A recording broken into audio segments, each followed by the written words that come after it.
Ihungabana ni ikibazo cyangwa indwara ihangayikishije uwo ryabayeho ndetse n'umuryango mugari w'abamuzengurutse. Ihungabana rifata umuntu nyuma yo guhura n'ibintu bibi cyane ku buryo birenga ubwenge bwe akananirwa kubyakira no kubyihanganira bikaba ingorabahizi. Uburyo abantu bahangana n'ihungabana buratandukanye kandi biterwa n'uko mu buzima busanzwe uko twakira ibitubayeho nabyo bitandukanye. Gusa nanone ihungabana ni indwara ivurwa igakira kabone n'ubwo kuri bamwe ryongera kugaruka cyane cyane iyo bagize umwanya wo kwibuka ibyababayeho. Mu Rwanda ihungabana ni ikibazo gihangayikishije umuryango nyarwanda by'umwihariko uwahuye n'amateka mabi arimo Jenoside yakorewe Abatutsi mu 1994. Reka dutangire ikiganiro turebera hamwe ibintu bitera ihungabana. Akenshi ihungabana rikunze gufata umuntu nyuma y'ibikorwa bibabaza mu buryo bukabije umubiri na roho, bityo bimwe muri byo twavuga gutotezwa ndetse no gukorerwa iyicarubozo. Ibindi bintu bitera ihungabana twavuga ni ugufatwa ku ngufu, kwicirwa umuryango, guhatirwa gukora ikibi utashoboraga gukora ndetse no kwihakanwa n'uwo wizeraga akaguhemukira. Kurokoka impanuka idasanzwe ndetse no gushinyagurirwa n'ibindi bintu binyuranye bikora ku mutima bishobora kuba intandaro yo kugira ihungabana.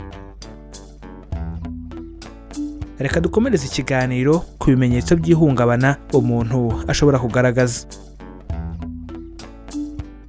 Mu bimenyetso bitandukanye by'ihungabana hari bimwe bigaragara ku muntu ako kanya ikibazo kikimara kuba, ariko ku rundi ruhande ibindi bigaragara nyuma ya bya bihe bibi ndetse na nyuma y'imyaka bibaye. Ubusanzwe hari ibimenyetso by'ingenzi bikunda kuranga abantu barwaye indwara y'ihungabana. Iyo umuntu arwaye ihungabana hari amashusho aba asa n'ayiyanditse mu bwenge, bityo agahora agaruka buri gihe akamera nk'aho abibona nk'ibiri kuba ako kanya. Ibi bituma umuntu adashobora kwita ku byo akora mu buzima busanzwe kuko bimuzamo kenshi kandi atabishaka, agahora yibuka ibyo byose iyo nta murimo umuhugije cyangwa se ataryamye. Abantu bafite ihungabana bagerageza kwirengagiza ikintu cyose gishobora kubibutsa intambara y'ibyababayeho muri icyo gihe. Usanga kandi abafite ihungabana basigaye batinya ibintu byinshi nk'ibikoresho bikomeretsa nk'imipanga, ibyuma, impiri n'imbunda. Ku rundi ruhande bitewe n'ibyabaye ku muntu wagize ihungabana hari abatinya amatongo ndetse n'ibindi bifitanye isano n'ibihe yaciyemo. Abantu bafite ihungabana bahora bikanga, bagahora basa naho biteguye guhunga cyangwa kurwana. Abagira umutima uhagaze bakikanga buri gikomye cyose kubera impungenge. Ku rundi ruhande hari n'abashegeshwa n'ibyabaye bakumva bameze nk'ibishushungwe, umutima warabaye nk'ibuye ku buryo babaho nk'abiyahura. Mu bindi bimenyetso by'umuntu ufite ihungabana twavugamo kutongera kunezezwa n'ibyamushimishaga mbere, bakarangwa n'umujinya ndetse no kubura ibitotsi. Abantu bafite ihungabana bumva nta gaciro bafite kandi bagakunda kwiciraho iteka no kumva ko ntacyo bakimaze mu buzima ku buryo rimwe na rimwe bashobora kugerageza kwiyahura. Abantu bafite ihungabana bahorana amarira mu maso cyangwa kurizwa n'ubusa, kwijima isura byerekana agahinda cyangwa kwiheba ndetse no kugira ubwoba bwinshi. Abantu bafite ihungabana barangwa no guhindura imyitwarire, kurakazwa n'ubusa, kunanirwa kurya, kurota inzozi mbi no kudasinzira neza ndetse no kutegera aho abandi bari ukabona ashaka kuba wenyine. Abantu bafite ihungabana bagaragazwa no guhora bikanga, gushiguka nk'aho bya bindi byabaye byongeye kugaruka ndetse no kurota ukanuye ku buryo ashobora kugenda ariko intekerezo ziri mu bindi. Abantu bafite ihungabana bahora batekereza ku byababayeho, by'umwihariko iyo ari umwana ashobora kureka kuvuga ndetse agahora yonka intoki, ndetse rimwe na rimwe ashobora kunyara ku buriri mu gihe yari yarabiretse. Uyu mwana nawe yanga kurya cyangwa akabikora nk'utabishaka, rimwe na rimwe akaryagagura bigatuma arwaragurika ntihagire akarwara kamucaho. Uyu mwana ararangara cyane, aribyo bituma rimwe na rimwe bumva umubyeyi yitotomba ngo umwana ntacyumva cyangwa ngo ntawamenya ibyo aba yibereyemo. Uyu mwana kandi arangwa no guhorana agahinda, ugasanga arahora arira nta mpamvu, akunda kwihambira ku bantu bakuru ntabarekure kabone niyo yaba atabazi. Abantu bafite ihungabana nanone kandi barangwa no guhorana umushiha no kugira amahane cyane, agasa n'udashaka umwegera cyangwa se umuvugisha. Uyu muntu kandi yishura mu gukoresha ibiyobyabwenge, yaba inzoga, itabi, urumogi ndetse n'ibindi. Uyu muntu ufite ihungabana arangwa no kutagira umuntu uwo ari we wese yizera, kuko nawe ubwe ntabasha no kwitaho neza, nko kwikorera isuku ndetse no kuvuga amagambo menshi kandi aterekeranye.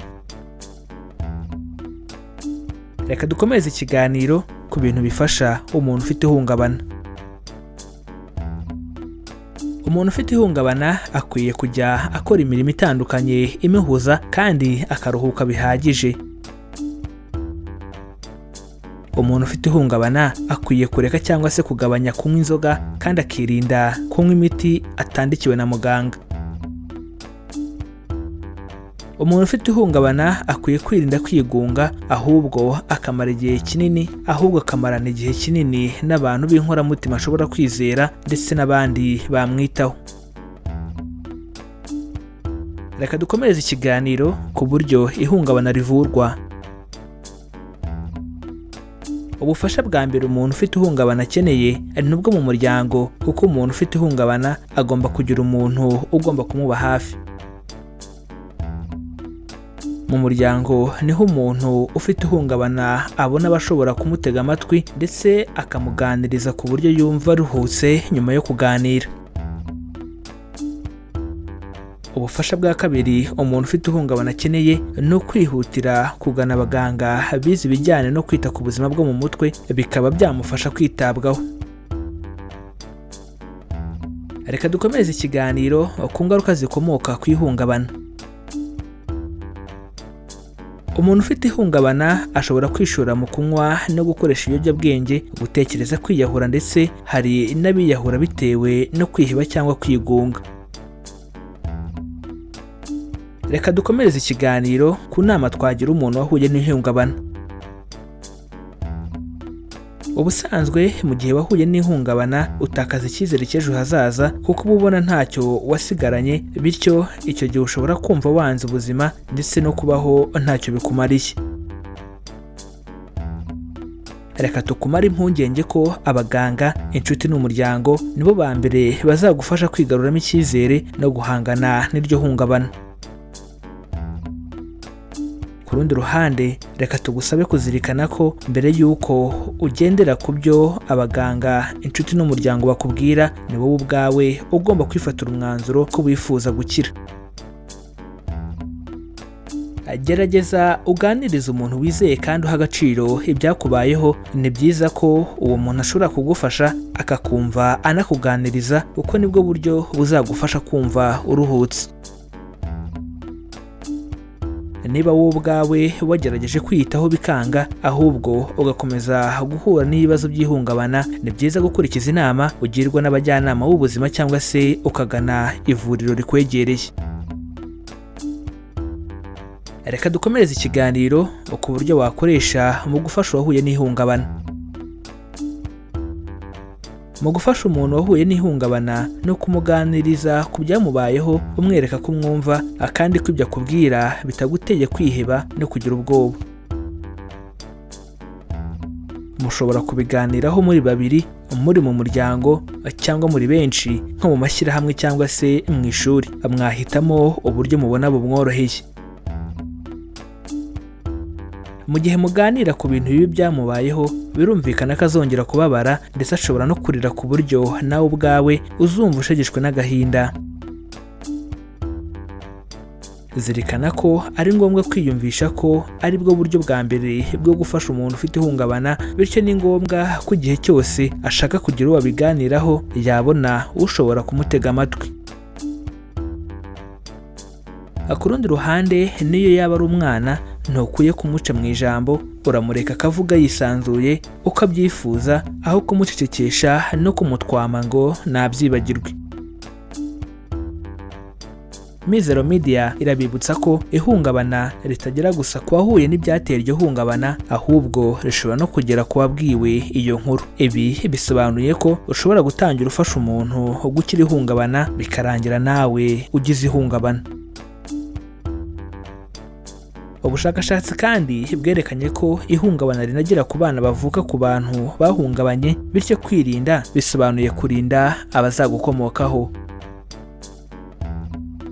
Reka tubibutse ko ushobora kongera gukurikira iki kiganiro kugira ngo usobanukirwe neza kandi ugirirwe akamaro n'ibi tumaze kubaganirizaho. Reka tubibutse ko dukora ibi biganiro tugamije guhugurana no gusangizanya ubumenyi ku ndwara abantu turwara, imiti ivura ubwoko bwose bw'indwara ndetse n'ibiribwa bikungahaye ku ntungamubiri zifitiye akamaro umubiri wacu.